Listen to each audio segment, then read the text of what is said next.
Good morning, everybody. How are you? This is Arijit Basu Chowdhury. Welcome to Unacademy. তো আজ খুবই গুরুত্বপূর্ণ একটি টপিক আলোচনা করব 25 সেপ্টেম্বর 2020। তোমরা জানো ভালো করে গতকাল মানে 24 তারিখ আমরা অ্যাটর্নি জেনারেল কমপ্লিট করেছি। পার্ট 1 অলরেডি কমপ্লিট, পার্ট 2ও কমপ্লিট হয়ে গেছে। তো আজকে এখানে আলোচনা করব আবার একটি আধা বিচার বিভাগীয় একটি সাংবিধানিক সংস্থা ফিনান্স কমিশন, খুবই গুরুত্বপূর্ণ। তো চলো আলোচনা শুরু করা যাক। তো চলো আলোচনা শুরু করার আগে দেখো, ফার্স্ট অফ অল আমি আগে আমার সম্বন্ধে কিছু বলে রাখি। অ্যাকচুয়ালি আমি আন একাডেমি প্ল্যাটফর্মে, তোমরা সবাই জানো, যারা অনেকেই জানো বা অনেকে জানো না, আন একাডেমি প্ল্যাটফর্মে মূলত আমি ইন্ডিয়ান পলিটি পড়াই। ওকে, ইন্ডিয়ান পলিটি, হিস্ট্রি, ইকোনমি এগুলো পড়াই। তো মূলত আমাকে সবাই ইন্ডিয়ান পলিটি সাবজেক্টের জন্য সবাই চেনে, পলিটি ইকোনমিক্সের জন্য। যাই হোক, তো তোমরাই বলবে, তোমাদের যারা ইউটিউবে প্রথম দেখছো কেমন লাগছে তোমাদের এই ক্লাসটি, অবশ্যই তোমরা বলবে। তো আজকে এখানে আলোচনা করব ফিনান্স কমিশন, খুবই গুরুত্বপূর্ণ একটি টপিক। ফিনান্স কমিশন, অর্থ কমিশন, ঠিক আছে? এটি আধা বিচার বিভাগীয় সাংবিধানিক সংস্থা। তো আলোচনা শুরু করার আগে আমার সম্বন্ধে কিছু বলে রাখি। দেখো, যারা আমাকে আন একাডেমি প্রোফাইলে যারা দেখবে, দেখো সিম্পল তোমরা অরিজিৎ বাসু চৌধুরী আমার প্রোফাইল, এই প্রোফাইল পিকচারেই আছে, তোমরা জানো ভালো করে। তো তোমরা দেখতে পারো আর অবশ্যই ফলো করবে। ওকে, দেখো যারা ইউটিউব দেখছো, যারা এখনও আন একাডেমিতে জয়েন করোনি, মানে অ্যাপ ডাউনলোড করোনি, যারা ইউটিউব ক্লাস করছো, সিম্পল তোমরা ইন্টারনেটে, তোমরা জানো প্লে স্টোর, ইন্টারনেট অন করলে প্লে স্টোরটা ওপেন করলে আন একাডেমি লার্নার্স অ্যাপ, আন একাডেমি অ্যাপ ডাউনলোড করলে, তারপরে ফোন নাম্বার ইমেল আইডি দিয়ে রেজিস্ট্রেশন করলে ওটিপি আসবে, ইমেল আইডি দিয়ে একটা ওটিপি আসবে, ফোন নাম্বার একটা ওটিপি আসবে, কমপ্লিট হয়ে গেলো, রেজিস্ট্রেশন হয়ে গেলো। সিম্পল তোমরা তারপরে ডব্লিউবিপিএসসি দেবে, গোল আছে স্টেট পিএসসি, তার মধ্যে তোমার ডব্লিউবিপিএসসি গোলে যাবে, সেখানে গিয়ে তোমরা পিন করে তারপর দেখবে ওখানে এই মুহূর্তে 60+ এডুকেটার্স আছে, ঠিক আছে? তো সেখানে তোমরা অরিজিৎ বাসু চৌধুরী আমার প্রোফাইল তোমরা দেখতে পাবে। তো ওখানে আমি ডেইলি আমার ক্লাসের টাইম 11টা থেকে 12টা, সকাল দুপুর 1টা থেকে 2টো প্লাস ক্লাস নিই, আর রাত 9টা থেকে 10টা তোমাদের স্পেশাল ক্লাস নিই। রাত 9টা থেকে 10টা প্রতিদিন তোমরা আমাকে দেখতে পাবে, রাত 9টা থেকে 10টা অবশ্যই করে ক্লাসে এসো। আর আন একাডেমিতে দেখো, অনেকে বলে যে স্যার মক টেস্ট আমি দিতে দেবো, কিন্তু প্ল্যান করছি কিন্তু দিতে পারছি না, এরকম মক টেস্ট কোথায় পাবো? সমস্ত প্রবলেমের সলিউশন তো আছেই, আন একাডেমি তো আছেই। তো সলিউশন হিসেবে আন একাডেমি, তোমরা সিম্পল আন একাডেমিতে তোমরা টেস্ট অপশানে গিয়ে তোমরা ডেইলি তোমরা মক দিতে পারো। এভরিডে 300+ কোয়েশ্চেন তোমরা পাবে, ঠিক আছে? সাবজেক্ট ওয়াইজ তোমরা পাবে, অ্যান্সার পাবে, তোমরা কে কত র্যাঙ্কে, ধরো প্রচুর ছেলেমেয়ে এক্সাম দেয়, তোমার র্যাঙ্ক কত প্রতিদিন তুমি তোমার নিজেরকে মূল্যায়ন করতে পারবে, এটা খুব গুরুত্বপূর্ণ, তাই না? তো অবশ্যই করে আজকের এই অ্যাপটা ডাউনলোড করো। আর সব থেকে আর একটা গুড নিউজ আছে, 3 তারিখ থেকে আমার নতুন 3টে কোর্স আসছে, 3টে সাবজেক্টে। দেখো, capsule course on Delhi sultanate, ওটা শুরু হচ্ছে 2 তারিখ থেকে, সরি সেকেন্ড, তোমরা দেখে নাও, 2 অক্টোবর থেকে আমার শুরু হচ্ছে। আর একটা শুরু হচ্ছে ফিসকাল পলিসি, ট্যাক্সের ওপর থেকে একটি কোর্স শুরু হচ্ছে, ট্যাক্সের ওপর থেকে তোমরা দেখতে পারো। ওকে, আচ্ছা, ট্যাক্সের ওপর থেকে শুরু হচ্ছে। আর একটি শুরু হচ্ছে 19 তারিখ থেকে, ঠিক আছে? 19 তারিখ থেকে পার্লামেন্টের ওপর থেকে পলিটি কোর্স শুরু হচ্ছে। তোমাদের সিম্পল তার জন্য তোমাদের সাবস্ক্রাইব করতে হবে, নিচে তোমরা দেখো লিঙ্ক আছে, তুমি ওই লিঙ্ক থেকে তুমি ডাইরেক্ট জয়েন করে সাবস্ক্রাইব করে নিতে পারবে। অরিজিৎ আমার রেফারেল কোড। আর এই চ্যানেলটা যদি তোমাদের এই লেসনটা ভালো লাগে, অবশ্যই করে তোমরা এই ইউটিউব চ্যানেলটি সাবস্ক্রাইব করে নেবে এবং অবশ্যই বেল আইকনটা ক্লিক করবে, এবং অবশ্যই করে তোমরা তোমাদের বন্ধু বান্ধব সবাইকে এই ক্লাসটি শেয়ার করে দেবে। ওকে, লিঙ্কটি। আচ্ছা, চলো আর সময় নষ্ট করবো না, পরে আমরা আবার আলোচনা করবো এই সমস্ত বিষয়, পরে আমরা ডিসকাশন করব। এখন আবার লেসনে চলে যাই। হ্যাঁ, তো আমি তোমাদের প্রথম দিন, যারা যে প্রথম শুনছো, অবশ্যই করে প্রথম লেসনগুলো দেখে নেবে, পরপর রয়েছে। প্রথম দিনই আমি বলেছিলাম কনস্টিটিউশনাল বডি, প্রতিদিন যতদিন হয় এটা আমি বলবো। সাংবিধানিক বডি বলতে কী বুঝি, যেটি সংবিধানের পাতায় উল্লেখিত আছে, তাই না? কনস্টিটিউশনাল ফিনান্স কমিশন সংবিধানের পাতায়। লাস্ট কী পড়েছি? Attorney general. অ্যাটর্নি জেনারেল তোমরা সাংবিধানিক পাতায় উল্লেখিত আছে। অ্যাটর্নি জেনারেলের সমস্ত পাওয়ার কোথা থেকে পায়? Derive from constitution, Indian constitution, ঠিক আছে? সেরকমই ফিনান্স কমিশন, অর্থ কমিশন। দেখো, অর্থ কমিশন আমরা মূলত কোথায় পড়বো বলো তো? আলাদা করে আমি পড়াচ্ছি এখানে। মূলত তোমরা যখন ইউনিয়ন স্টেট রিলেশনশিপ পড়বে, সেখানে আমি অর্থ কমিশনটি পড়বো। দেখো পার্ট 11 এবং 12 সবাই জানো, পার্ট 11, 12, শিডিউল 7, তাই না? শিডিউল 7 ইউনিয়ন লিস্ট, ওখানে আমরা পড়েছিলাম union there are 3 type of list, union list, state list, concurrent list, মানে যুগ্ম তালিকা সাবজেক্ট ওয়াইজ, যে ইউনিয়নে কোন কোন সাবজেক্ট আছে, স্টেটে কোন কোন সাবজেক্ট আছে, আর কনকারেন্ট লিস্ট, এটা তো আমরা জানি। সেখানে আমি যখন পড়েছিলাম 245, দেখো আমি তোমাকে লিখে দিচ্ছি 245 to 300, ঠিক আছে? 245 to 300। তো দেখো 245 থেকে 255, 245 থেকে 255, 255 যদি তুমি দেখো, এর মধ্যে আছে লেজিসলেটিভ রিলেশনশিপ, কেন্দ্র এবং রাজ্যের মধ্যে লেজিসলেটিভ রিলেশনশিপ, ঠিক আছে? 256 থেকে এটা মিলিয়ে দেয় 263, 263 অ্যাডমিনিস্ট্রেটিভ রিলেশনশিপ, ঠিক আছে? চলো 263 থেকে 263 থেকে 300, এর মধ্যেই তুমি পড়বে ফিনান্স কমিশন। এই ফিনান্স কমিশন যখন আমরা পড়বো, এর মধ্যে তোমার ট্যাক্স সবই পাবে, ঠিক আছে? যেমন ট্যাক্স আমরা পড়েছিলাম যে কেন্দ্র ইম্পোজ করে, রাজ্য কালেক্ট করে, রাজ্য কেন্দ্র ইম্পোজ করে, কেন্দ্র যেটা রাজস্ব আদায় করে সেটা কেন্দ্র রাজ্য নিজেদের মধ্যে ভাগাভাগি করে নেয়, বা এগুলো আমরা পড়েছি। তার মধ্যে ছেড়ে দাও, এবার দেখো কেন্দ্র ও রাজ্যের মধ্যে আমি বলেছি কি, প্রথমেই তোমাদের বললাম যুক্তরাষ্ট্রীয় কাঠামোকে মূলত শক্তিশালী করতে, ঠিক আছে? যে কটি অর্গানাইজেশন বা যে কটা বডি, আমি বলবো বডি বলবো, ওকে, ভূমিকা নেয়, তাদের মধ্যে বলবো ফিনান্স কমিশন নাম্বার 1। কারণ 280 কেন্দ্র রাজ্যের মধ্যে রাজস্ব বন্টন করে। ধরো কেন্দ্র রাজস্ব আদায় করছে, তোমরা জানো বিভিন্ন সোর্স থেকে আছে, সেন্ট্রাল বড়োইং বলো বা কর্পোরেট ট্যাক্স থেকে, ইনকাম ট্যাক্স, বিভিন্ন সোর্স আছে গভর্নমেন্টের। এখন তো জিএসটি হয়ে গেছে, সিজিএসটি, এসজিএসটি। তো যাই হোক যেটা বলছিলাম যে কেন্দ্র রাজ্যের মধ্যে রাজস্ব যে বন্টন, এটা আমার একটু পরেই আমরা ডিটেলসে পড়বো, সেটা কিন্তু মনে রাখতে ফিনান্স কমিশন করে। এর লোন একটু পরেই আমরা দেখবো। দেখো 263 থেকে ঠিক 100-এর মধ্যে তুমি দেখো 280 হচ্ছে, এই সেই 280 হলো ফিনান্স কমিশন। তাহলে finance commission article, which article is related to finance commission, 280 হয়ে গেল। তাহলে এটা কি বললাম, অ্যাডমিনিস্ট্রেটিভ, লেজিসলেটিভ, অ্যাডমিনিস্ট্রেটিভ, ফিনান্সিয়াল, ওকে? তো এটা কিন্তু গুরুত্বপূর্ণ, পরীক্ষার জন্য ইম্পর্টেন্ট। সরি একটু ভুল হয়ে গেছে, অ্যাডমিনিস্ট্রেটিভ, লেজিসলেটিভ অ্যান্ড ফিনান্সিয়াল, ওকে? একটু চেক করে নেবে, ঠিক আছে? তাহলে administrative, legislative and financial relationship, এর মধ্যে তুমি 280টা পাবে ফিনান্স কমিশন। ক্লিয়ার? বুঝতে পারলে? তাহলে হয়ে গেল। আচ্ছা, প্রথমে যেটা পড়াবো দেখো, তাহলে এখানে আমরা আজকে পড়বো মূলত 280 ফিনান্স কমিশন। চলো, আচ্ছা, ফিনান্স কমিশন প্রথমে বলবো কি, দেখো প্রিলিমিনারিতে আমরা যেটা পড়বো, ফিনান্স কমিশন প্রিলিমিনারিতে যেটা পড়বো, এটা হলো ফিনান্স কমিশন কি, কত নম্বর আর্টিকেল, এগুলো আমরা জানো। মেনে কি পড়বে, মেন পরীক্ষায় তুমি যখন দিতে যাও পেপার 5, তোমরা জানো 100 নম্বর থাকে ইকোনমিক্স, আর 100 নম্বর থাকে কোথা থেকে থাকে বলো, 100 নম্বর থাকছে তোমার ইকোনমিক্স, আর 100 নম্বর থাকছে তোমার পলিটি, তাই না? তো পলিটির তুমি তখন এখানে তুমি জানতে পারবে it's evolving role in finance federation. তো দেখো প্রিলিমস মেন, এখন দেখো এবার দেখো finance commission article, which article is related with finance commission, এটা তোমার মেনেও প্রিলিতেও দিতে পারে, বা মেনেও দিতে পারে, এটা কোনো ব্যাপার না। যাই হোক, আমরা যেটা পড়বো আজকের, যে এটি একটি আধা বিচার বিভাগীয়, তোমরা জানো বলে, সাংবিধানিক সংস্থা, জানো 280 হলো আর্টিকেল, ঠিক আছে?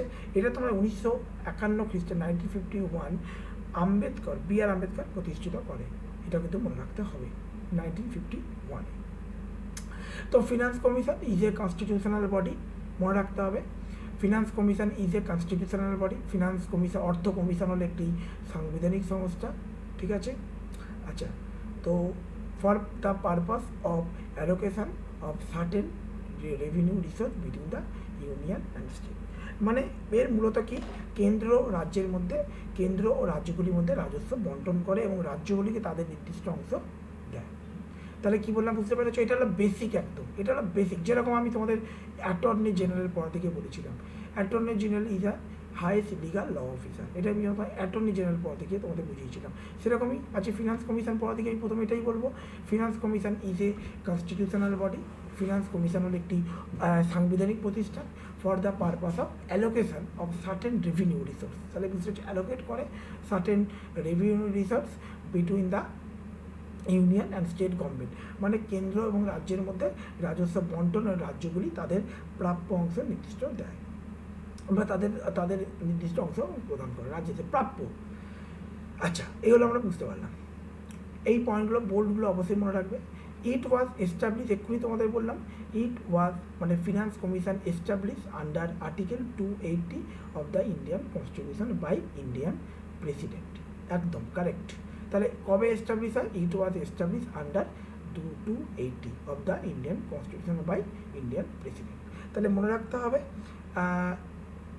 আর্টিকেলটা, মানে which article is related with finance commission 280, ঠিক আছে।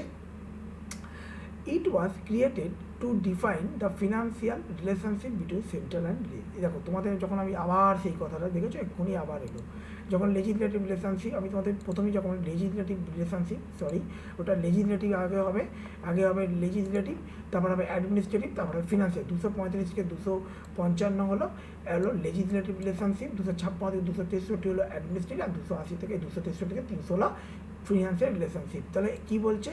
তাহলে এটাই মনে রাখতে হবে, এই পয়েন্টটা মনে রাখতে হবে। ইট ওয়াজ ক্রিয়েটেড টু ডিফাইন করে, ঠিক আছে, ডিফাইন করে the financial relationship between central and the state.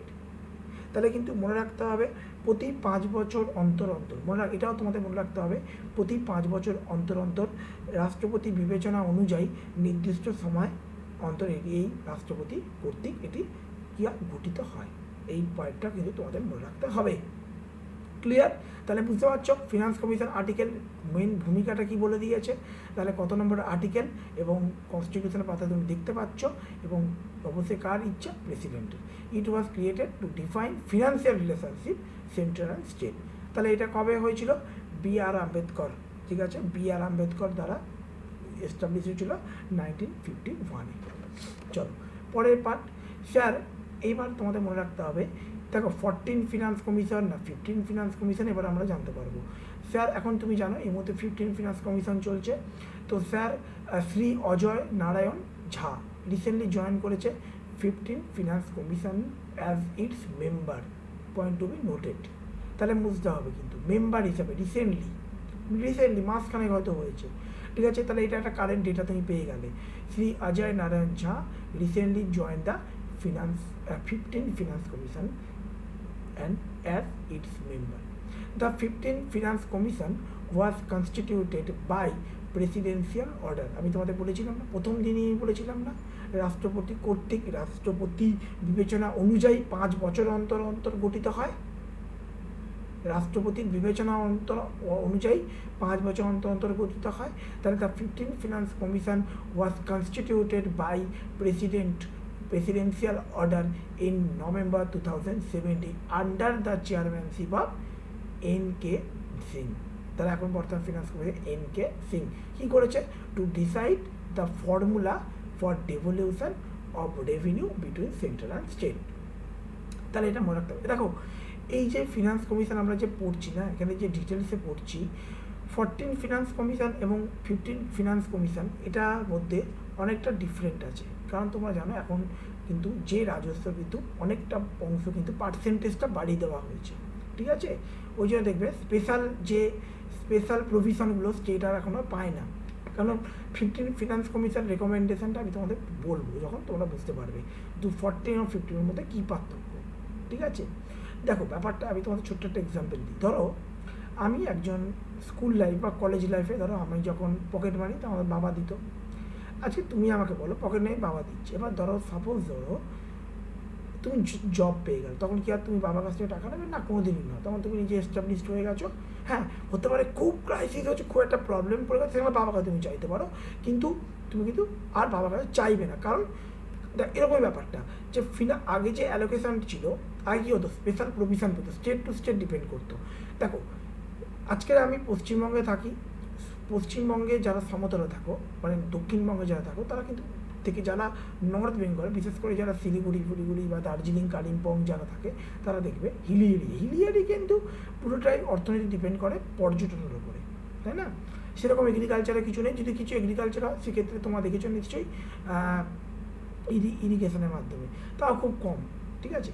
কিন্তু মনে রাখতে হবে সমতলে, তাহলে দেখো এবার আমি তোমাকে বলছি হিমাচল প্রদেশ, তারপর ধরো তুমি যদি দেখো বিহার, বিহারে খুব ফ্ল্যাট, অতটা ডেভেলপ না। কলকাতা মেগা সিটি, কলকাতা তুমি দেখতে, ওয়েস্ট বেঙ্গল যতটা ডেভেলপ, বিহার বলো অতটা ডেভেলপ, ছত্তিশগড়, তাহলে তারা বলবে আমাদের তাহলে একটু পার্সেন্টেজ অ্যালোকেশনটা বাড়িয়ে দেওয়া হোক, তাই না। বাড়ির যদি 5টা ছেলে থাকে, উইক যে ছেলে, তাকে নিশ্চয়ই বাবা তাকে একটু বেশি করে দেখবে, একটু বেশি মানে তাকে যদি কোনো সময় তাকে দেখে একটু পে করে না, ছেলেটা উইক 4জন গভর্নমেন্ট জব করে, একজন খুব একটা সাধারণ জব করে, চলো কমিয়ে করে, এরকমই টাইপের তো ব্যাপার। কিন্তু এখন 15 ফিনান্স কমিশনে কী হচ্ছে, পার্সেন্টেজ রেট, যেটা রাজস্ব, আগে কী হতো যদি 40 টাকা দিত, তাই যে সমস্ত প্রভিশন পেত যে স্টেটগুলো, তারা স্টেট টু স্টেট ডিপেন্ড করতো। এখন যেহেতু পার্সেন্টেজ শেয়ার বাড়িয়ে দিয়েছে, এই জন্য সমস্ত স্টেটকে আর ওই প্রভিশনটা দেওয়া হয় না, কারণ এখন পার্সেন্টেজ এমনি বাড়িয়ে দেওয়া হচ্ছে। যেন 50%-এর মধ্যে, আগে যেন 100 টাকার মধ্যে সেন্ট্রাল গভর্নমেন্ট নিজে রাখতো 60 টাকা, সে স্টেট গভর্নমেন্ট 40 টাকা। এখন কী হয়েছে, সেন্ট্রাল গভর্নমেন্ট দিচ্ছে 60 টাকা, মানে আর নিজের কাছে রাখছে 40 টাকা, তাহলে কেন আর স্পেশাল প্রভিশন দেবে, এটা পরে জানতে পারবো। তাহলে মূলত আমরা এখানে পড়বো what is the finance commission. দেখো ফার্স্ট অফ অল তোমাদের বলি, the finance commission is constituted by presidential order presidentially under the article 280 of the Indian Constitution. তাহলে কি পড়লাম আমরা, ফিনান্স কমিশন ইজ কনস্টিটিউট কবে হয়েছে, কবে গঠিত হয়েছে, তোমরা জানো 1951-এ, বাই কার দ্বারা, প্রেসিডেন্টের বিবেচনা অনুযায়ী, নির্দিষ্ট সময় অন্তর তোমরা জানো ফিনান্স কমিশন গঠন করে, যেটা সংবিধানের পাতা 280 রয়েছে। Mainly to give its recommendation or distribution of tax revenue union and state. এটা আমরা একটু বললাম যে কেন্দ্র রাজ্যের মধ্যে রাজস্ব বন্টন করে এবং রাজ্যগুলিকে তাদের নির্দিষ্ট অংশ প্রদান করে। এবার দেখো মূলত দুটো পয়েন্ট তোমাদের পড়বে, two distinctive feature of the commission work involving redressing the vertical imbalance between the taxation power and expenditure responsibility of the central and state respectively and equalization of public service across the state। দেখো কেন্দ্র কর্তৃক রাজস্ব, এবং তোমাদের ব্যাপারটা বুঝতে গেলে তোমাদের দুটো জিনিস বুঝতে হবে, মূলত ফাংশন, আমি তোমাদের আরও ডিটেলস বলবো। দেখো আমি তোমাদের কেন্দ্র রাজ্যের মধ্যে রাজস্ব বন্টন করি। এবার দেখো তো আগে দুটো ভাগে ভাগ হতো, একটা হলো এড, একটা হলো লোন। ধরো আমাদের এলাকায় 50,000 ফুটের কল তৈরি হচ্ছে, চলো খুব ভালো, 50,000 ফুটের কল তৈরি হচ্ছে। কেন্দ্রীয় সরকার বললো দেখুন আপনি 50,000 ফুটের কল করবেন, আমরা এখানে 70 টাকা দেবো, আপনারা 30 টাকা। এই যে 70 টাকা দেবো, কী দেবে, নয় লোন নয় এড। লোন দিলে রিটার্ন করতে হবে, আর এড দিলে রিটার্ন করতে হবে না, সিম্পল অ্যাজ দ্যাট। এবার ধরো এবার কী হচ্ছে, 70 টাকা দিল, তোমরা জানো ভালো করে, তাহলে কি যদি লোন দেয় তাহলে আর লোন দিলে রিটার্ন করতেই হবে, টাইম আছে নিশ্চয়ই। আর যদি এড দেয় তাহলে অবশ্যই আর রিটার্ন করতে হবে না। তাহলে বুঝতে পারছো কেন্দ্র কর্তৃক রাজস্বগুলিকে অর্থ মঞ্জুর মানে গ্র্যান্ট ইন এড নীতি নির্ধারণ করে। What are the function of the finance commission. First of all মনে রাখতে হবে, it is the duty of the commission to make recommendation to the president as to it. তাহলে দেখো তোমাদের এটা একটু বোঝার আগে আমি অবশ্যই পার্লামেন্ট তো নেক্সট অক্টোবরে প্লাসে আনছি, তোমরা অবশ্যই করে প্লাসে জয়েন করবে। তো দেখো ওখানে আমি পার্লামেন্ট পড়াতে গিয়ে বলবো যে considered fund and contingency fund পড়াতে গেলে আমি তোমাদের বোঝাতে হবে। দেখো the distribution between the union and the state of net profit of tax which are to be may be divided between them and allocation between the state of the respective share of such profit। মানে কেন্দ্র ও রাজ্যগুলির মধ্যে রাজস্ব বন্টন এবং রাজ্যগুলিকে তাদের নির্দিষ্ট অংশ প্রদান করা। আশা করি তোমরা এই পয়েন্টটা বুঝতে পেরেছো, তাহলে ক্লিয়ার। আচ্ছা, পয়েন্ট নাম্বার 2 বলছে the principal of should govern grant in aid মানে কি, যেটা বলা হয় অর্থ মঞ্জুর করা of the revenue of the state out of the consolidated fund of India. অবশ্যই যেটা এই যে আমরা রাজস্বগুলো, যে রাজস্ব কালেকশন হয় গভর্নমেন্টের, এটা কোথায় যায়, অবশ্যই কনসিডারেড ফান্ডে যাবে, ঠিক আছে, কনসলিডেটেড ফান্ড অফ ইন্ডিয়াতে যাবে। আর কন্টিনজেন্সিটা কিন্তু আলাদা জিনিস, কন্টিনজেন্সিরও ফিনান্স কমিশনের ভূমিকা থাকে, এখানে কিন্তু ক্যাগ নেই। দেখো অনেকে গুলিয়ে যায় ক্যাগ এবং ফিনান্স কমিশনের মধ্যে। দেখো দেখো কন্টিনজেন্সি মানে কি, আকস্মিক তহবিল। এখানে তোমরা জানো পুরোটাই রাষ্ট্রপতির তত্ত্বাবধান থাকে এবং রাষ্ট্রপতি কাকে দায়িত্ব দেয়, ফিনান্স কমিশনকে। বাট ধরো কেন্দ্র কর্তৃক রাজ্যগুলিকে রাজস্ব মঞ্জুর করা গ্র্যান্ট এন্ড এইড নীতি নির্ধারণ করে। তাহলে বুঝতে পারছো এই স্যালারিটা কোথেকে আসে, consolidated fund of India. The principles which should govern the granting aid of the revenues of the state out of the consolidated fund of India. Clear? আচ্ছা, পয়েন্ট নাম্বার 3, দ্য মেজার, দেখো খুব গুরুত্বপূর্ণ। এবার দেখো যেটা বলবো, the measure needed argument of the consolidated fund of the state to supplement resource of the panchayat and municipality, point to be noted, in the state on the basis of recommendation made by the finance commission. Panchayat ও পৌরসভাগুলিকে কী বলো, এক কথা তোমরা লিখে নাও এগুলো, পঞ্চায়েত ও পৌরসভাগুলিকে প্রয়োজন অনুযায়ী অর্থ প্রদানের জন্য রাজ্য কনসলিডেটেড ফান্ড থেকে অর্থ তহবিল করা বা রাজ্যে ধার্য করা হয়। তাহলে বুঝতে পারলাম। দেখো খুব গুরুত্বপূর্ণ পার্ট বুঝতে হবে। প্রথমটা দেখো, প্রথম এবং দ্বিতীয় পার্টের মধ্যে পার্থক্য কী, কেন্দ্র রাজ্য, যে দেখো কেন্দ্র রাজ্যগুলির মধ্যে রাজস্ব বন্টন করে, তাই না, ফিনান্স কমিশন, এবং রাজ্যগুলিকে তাদের অর্থ মঞ্জুর করতে দেয় কনসলিডেটেড ফান্ড অফ ইন্ডিয়া। এবার যে রাজ্যের যে পঞ্চায়েত এবং পৌরসভাগুলিকে, আমি স্টেট ফিনান্স কমিশন পড়াবো, কেন্দ্র রাজ্যের যে পঞ্চায়েত এবং পৌরসভাগুলিকে অর্থ মঞ্জুর হলো, সেই অর্থ মঞ্জুর কতটা অর্থ মঞ্জুর করা হবে সেটা কিন্তু মনে রাখতে হবে, স্যালারি করতে ফিনান্স কমিশন ডিসাইড করার পাশাপাশি এটা আসে থেকে consolidated fund of concern state, যে রাজ্যের তহবিল থেকে। তাহলে বুঝতে হবে পঞ্চায়েত ও পৌরসভাগুলিকে প্রয়োজন অনুযায়ী অর্থ প্রদানের জন্য রাজ্য কনসলিডেটেড তহবিল থেকে ধার্য করা হয়। ক্লিয়ার? রাজ্য এবং তাহলে কি, ধরো পঞ্চায়েত পৌরসভা টাকার দরকার, কে ডিসাইড করেন, ফিনান্স কমিশন। কোত্থেকে টাকা আসবে, কনসলিডেটেড ফান্ড অফ স্টেট। চলো, any other matter referred to commission by the president in the interest sound finance। অবশ্যই দেশের অর্থ ব্যবস্থা খুব সুন্দরভাবে মনে রাখো, দেশের অর্থ ব্যবস্থা সুপরিচালনার জন্য রাষ্ট্রপতি কর্তৃক প্রদত্ত দায়িত্ব পালন। তাহলে দায়িত্বটা, পাওয়ারটা কোত্থেকে আসছে, অবশ্যই সংবিধান থেকে। দায়িত্ব কে দিচ্ছে, দায়িত্ব দিচ্ছে ফিনান্স কমিশনকে। কে দিচ্ছে বলো, president.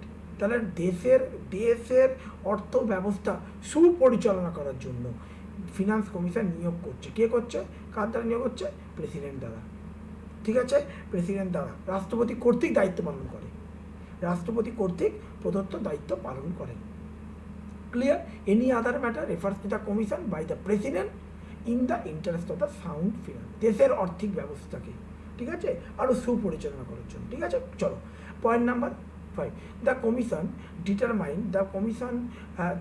determine its procedure have such power performance their function parliament made by law confer on them। দেখো কমিশনে যদি কোনো কিছু, দেখো একটা কথা বলে, অর্থ কমিশনের পরামর্শ সরকার কিন্তু বাধ্য নয়। দেখো অর্থ কমিশন, ধরো আমি তো বলি অ্যাটর্নি জেনারেল সেন্ট্রাল গভর্নমেন্টের কিছু পরামর্শ দিল, সেটা গভর্নমেন্ট লিগাল অ্যাডভাইস দেবে, নাও মানতে পারে, বলে আর একটু চিন্তা করুন বা এটাকে পরিবর্তন করতে পারেন। এটা ফিনান্স কমিশন যে ফিনান্স কমিশন যে কথাটা বলে সেটা কিন্তু মানতে বাধ্য নয় সেন্ট্রাল গভর্নমেন্ট, এবং তার ক্ষমতা বা তার কিছু পরিবর্তন যদি মনে করে করতে পারে, বাট কনস্টিটিউশনাল অ্যামেন্ডমেন্টের মধ্যে দিয়ে, লোকসভা রাজ্যসভা প্রেসিডেন্ট, কারণ এটা কনস্টিটিউশনাল পাওয়ার, যখন তখন নয়, ইচ্ছা মতো না, তাই না। যাই হোক, who appoint the finance commission and what are the qualification, এটাও তোমাদের জানতে হবে, যোগ্যতা। দেখো সিম্পল তোমাদের মনে রাখতে হবে।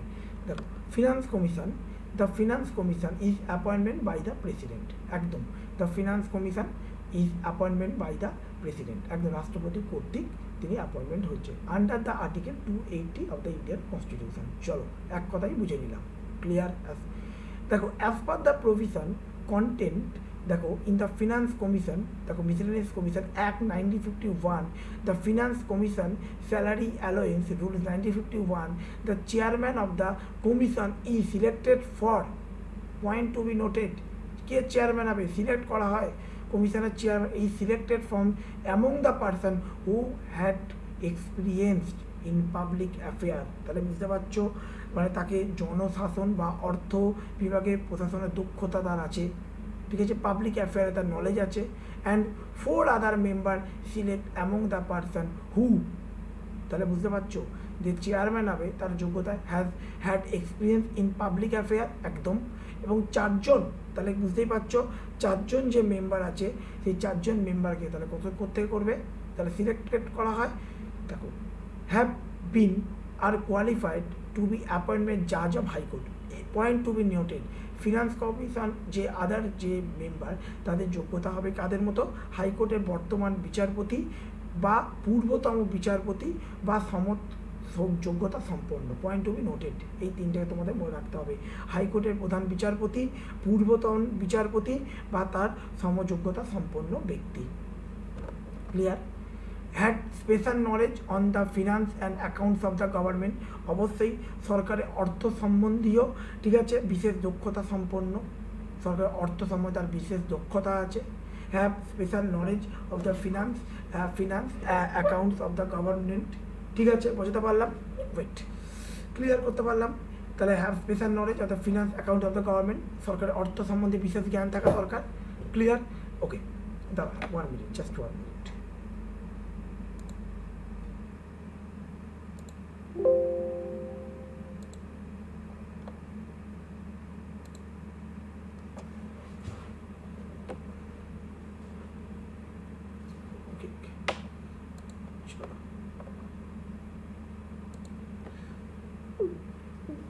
চলো, তাহলে কি বললাম, এতে কাছে চলো, তাহলে বুঝতে পারলে, have had wide experience in financial and in the administration, has special knowledge of, অবশ্যই একজন অর্থ বিশেষজ্ঞ তো হতেই হবে না, ফিনান্স কমিশনে তুমি মেম্বার হবে, অর্থনীতি জ্ঞান থাকবে না, অবভিয়াসলি। এবার তোমাদের যেটা মনে রাখতে হবে, the recommendation of the finance commission are implemented as under, তাহলে কি ইমপ্লিমেন্টেড কারা করবে, those to be implement by the order of the president, একটু আগে বলেছি। দ্য রেকমেন্ডেশন, দেখো the relating, 1 minute, just 1 minute, আচ্ছা, the recommendation relating to distribution of the union tax and duties granting aid fall in this category, তাহলে বুঝতে পারছো, the recommendation relating, যখন distribution, কেন্দ্রের রাজস্ব যে বন্টন, তাহলে ডিউটি যেটা হবে, গ্র্যান্টিং এড, যেটা তোমাদের প্রথমেই বললাম, কেন্দ্র কর্তৃক রাজ্যগুলিকে অর্থ মঞ্জুর করা, নীতি নির্ধারণ করা, ঠিক আছে, এটা কিন্তু মনে, কার অর্ডারে, প্রেসিডেন্টের অর্ডারে। দোজ টু বি ইমপ্লিমেন্টার, নাও আমি একটা পয়েন্ট তোমাদের বলে দিই, তাহলে যোগ্যতা নিশ্চয়ই বুঝে নিয়েছো, কী কী জ্ঞান থাকা দরকার, কী কী মানে তার যোগ্যতা থাকা দরকার, এটা অবশ্যই তোমরা বুঝতে পেরেছো। আচ্ছা, হাইকোর্টের জাজ বা তার সমতুল্য, বুঝতে পারছো যোগ্যতা। হ্যাঁ, অর্থনীতিতে, সরকারের অর্থনীতিও কার্যকর দীর্ঘদিন যুক্ত হচ্ছে, এরকম নলেজ থাকা দরকার হতে পারে। আচ্ছা, have wide experience financial matter in the administration, special knowledge অর্থনীতিতে, তাহলে এগুলো তোমাদের জানতে হবে, এগুলো হলো তাদের যোগ্যতা, কোয়ালিফিকেশান।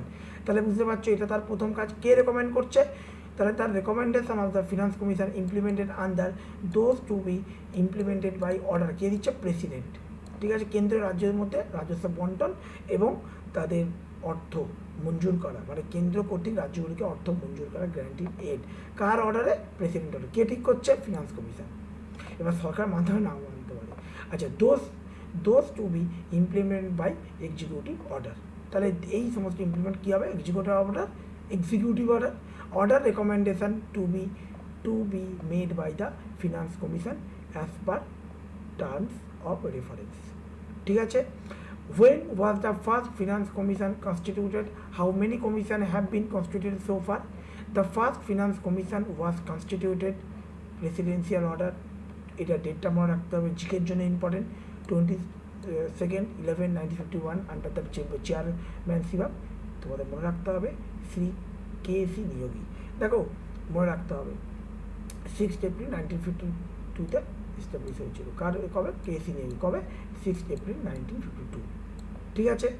ফিনান্স কমিশন, তাহলে বুঝতে হবে এটা 1951 খ্রিস্টাব্দে আম্বেদকর কর্তৃক প্রতিষ্ঠিত হয়, কিন্তু কে.সি. নিয়োগের মধ্যে ফিনান্স কমিশন এস্টাবলিশ 6 এপ্রিল 1952।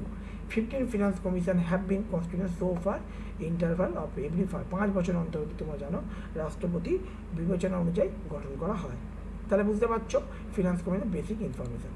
আচ্ছা, এবার দেখো আচ্ছা, এবার দেখো আমরা কালকের এই পার্টটা পড়বো, why there a need for finance commission, করতে কী দরকার, ফর্মুলা ইউজ ডিস্ট্রিবিউশন, এগুলো টোটাল আমরা কালকের এগুলো পড়বো, এই ডিটেলস এগুলো পড়বো, ঠিক আছে। আর একবার করে রিক্যাপও করে দেবো পুরো প্রথম পার্টটা, ওকে। তো চলো আমরা কিছু প্রশ্ন এবার আলোচনা করি, হাতে একদমই সময় নেই, হয়তো সময় চলে গেছে, তো আমরা কিছু প্রশ্ন আমরা আলোচনা করি।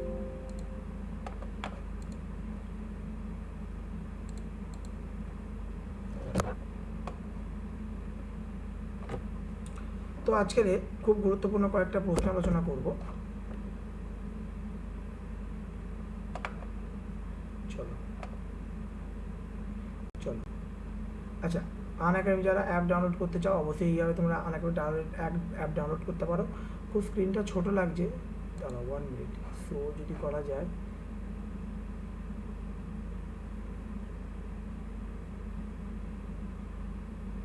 আচ্ছা যাই হোক, একটু জুম করা যাচ্ছে না অ্যাকচুয়ালি এটা, চলো। আচ্ছা, which of the following article of the Indian constitution deal with, এটা খুব প্রথম প্রশ্নটা বলছে হুইচ অফ দ্য ফলোইং, আচ্ছা which of the following article of the Indian constitution deal with appointment of the attorney general, তাহলে কী হবে, অবশ্যই হবে 76, ক্লিয়ার। আচ্ছা, পয়েন্ট অবশ্যই C. Which of the following is true about Attorney General? He has the right to of audience in all court in India. His term of the office nomination is decided by the President, and he advises the government of India. Legal advisor, all of the above. So all of the above, তিনি ভারতের যে কোনো কক্ষপথে তিনি অধিবেশনে, ভারতের যে কোনো অধিবেশনে তিনি পার্টিসিপেট করতে পারে, সে যৌথ হোক, তিনি যে কোনো কোর্টে তিনি অর্ডিন্যান্স হিসেবে বিচার প্রক্রিয়া তিনি পার্টিসিপেট করতে পারেন, ঠিক আছে, এগুলো সবই পড়িয়েছি, বাট তার হাতে ভোট দেওয়ার পাওয়ার নেই, তাই না। মানে দেখো ভারতবর্ষের যে কোনো কোর্ট, যে কোনো হাইকোর্ট, সুপ্রিম কোর্ট যাই, main highest legal law officer অবশ্যই কেন্দ্রীয় সরকারের হয়ে সওয়াল করবে, সেটা আমরা জানি। এবং ভারতবর্ষের যে কোনো কোর্টে যে কোনো বিচার প্রক্রিয়া তিনি পার্টিসিপেট করতে পারেন, কিন্তু তার হাতে ভোট পাওয়ারটা নেই, ঠিক আছে। এবং তার অফিস, তার সমস্ত কিছু, তার কে ডিসাইড, প্রেসিডেন্ট, অনেকটা ফিনান্স কমিশনের মতো অ্যাডভাইস, তিনি হাইয়েস্ট লিগাল ল অ্যাডভাইজার, অবশ্যই এটা all of the above. Who is the highest legal, এক্ষুনি বললাম who is the highest legal law officer, তো অবশ্যই 76 কী হবে, অ্যাটর্নি জেনারেল, আমার সলিসিটার করে দিও না, উনি subordinate. To be eligible for the appointment as Attorney General of India, a person must possess the qualification prescribed for a judge of Supreme Court, judge of High Court, a renowned lawyer, না Solicitor General of India। তো চারটা কী হবে, চারটা কিন্তু জাজ of supreme court, finance কমিশনটা কিন্তু পড়ে নেবে, ফিনান্স কমিশনের সঙ্গে কিন্তু এক করে দিও না, তাহলে এটা কিন্তু তার যোগ্যতা অবশ্যই জাজ অফ সুপ্রিম কোর্টের সমতুল্য, তাই না। 10 বছর যে কোনো কোর্টে অ্যাডভোকেট, 5 বছর যে কোনো হাইকোর্টে তাকে জাজ, বা প্রেসিডেন্টের মাধ্যমে জুরি। Which one is not true about attorney general of India, তো মনে রাখতে কোনটা ট্রু নয়, he is legal adviser to the government of India, his tenure and salary decide by the president, he has voting right, no, তিনি ভারতবর্ষের যে কোনো পক্ষে যে কোনো অধিবেশনে তিনি পার্টিসিপেট করেন, তার কিন্তু ভোট দেওয়ার অধিকারটা নেই। চলো, সি হলো কারেক্ট আনসার। আচ্ছা, who prepared preamble of the Indian constitution, Jawaharlal Nehru, Vallabhbhai Patel, Rajendra Prasad, নাকি ডক্টর বি.আর. আম্বেদকর। তো ছয়টা কী হবে, ছয়টা হবে এ, জওয়াহরলাল নেহরু, ঠিক আছে, মনে রাখতে হবে। প্রিয়াম্বেল মানে preface, introduction of the constitution, তোমাদের আগে অনেকবার বলেছি, প্রিফেস প্রস্তাবনা, তাই না, introduction, sovereign democracy, republic, socialist, secular, integrity, একবার প্রিয়াম্বেল অ্যামেন্ডমেন্ট হয়েছে, তাই না।